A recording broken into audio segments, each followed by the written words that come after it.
Pemirsa, tak terasa telah lampaui 100 hari masa kerja kepemimpinan Gubernur Lampung Rahmat Mirzani dan Wakilnya Sri Kandi Jelita Jihan Nurlela. Berbagai kegiatan ditorehkan merupakan bentuk hasil kerja keras dengan langkah nyata guna mewujudkan visi pemerintah Provinsi Lampung yang bersama Lampung menuju Indonesia Emas. 100 hari bukan waktu yang panjang, tapi dalam kepemimpinan yang visioner, 100 hari cukup untuk menunjukkan arah, membangun fondasi, dan menanam harapan. Gubernur Lampung Rahmat Mirzani Jausal dan Wakil Gubernur Jihan Nurlela memulai kepemimpinannya dengan tekad kuat membawa Lampung menjadi provinsi unggul, mandiri, dan berdaya saing global. Melalui program 3 Cita, visi besar Indonesia Emas 2045 dimulai dari sini, dari bumi Ruwajurai.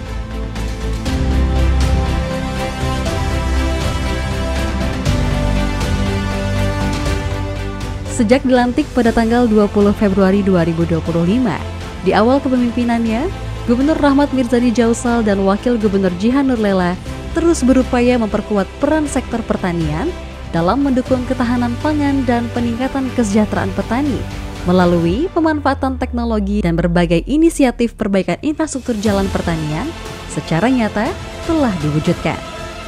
Langkah-langkah ini bertujuan untuk meningkatkan konektivitas antar wilayah, memperlancar distribusi hasil pertanian, dan mendorong pertumbuhan ekonomi lokal, sehingga masyarakat dapat merasakan manfaat pembangunan.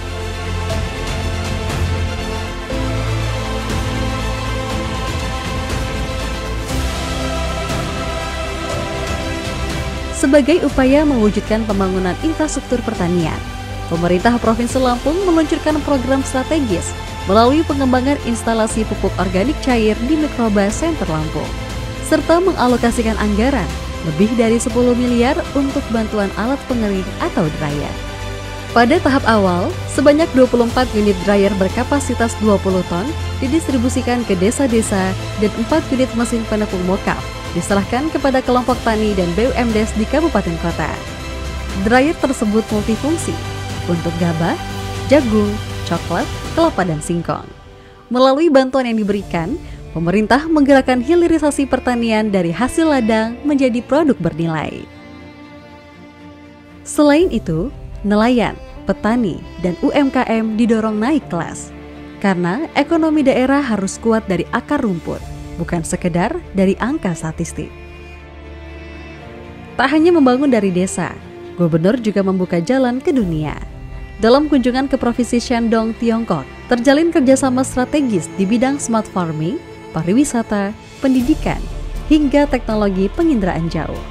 Hasilnya mulai terlihat di triwulan pertama 2025, ekonomi Lampung tumbuh 5,47% tertinggi di Sumatera. Pelayanan publik didorong untuk berbasis digital, cepat, transparan, dan berorientasi pada kepuasan masyarakat. Pemerintah Provinsi Lampung tengah menginisiasi peluncuran super apps bernama Lampung In, sebuah aplikasi layanan publik digital terpadu yang dirancang untuk memudahkan masyarakat dalam mengakses berbagai layanan pemerintahan secara cepat dan efisien.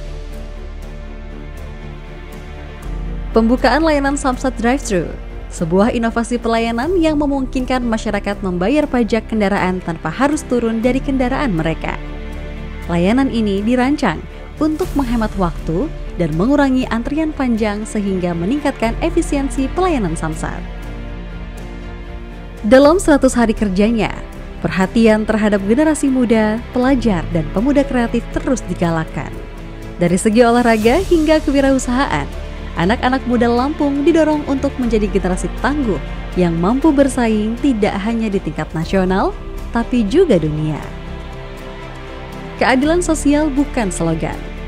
Dalam 100 hari, program pengentasan kemiskinan dijalankan secara masif, bantuan pangan, kursi roda, hingga bantuan usaha ekonomi produktif diberikan langsung kepada masyarakat yang membutuhkan.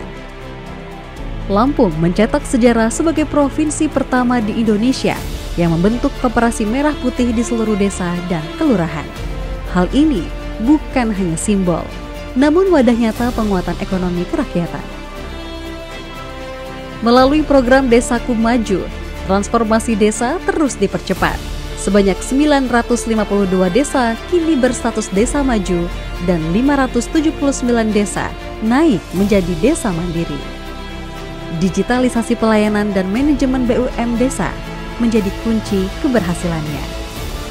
Saat ini, jumlah desa mandiri di Provinsi Lampung 23,51% berada di atas rata-rata nasional 22,85%. Bahkan, jumlah desa tertinggal berhasil ditekan hingga 60% dibandingkan tahun 2022.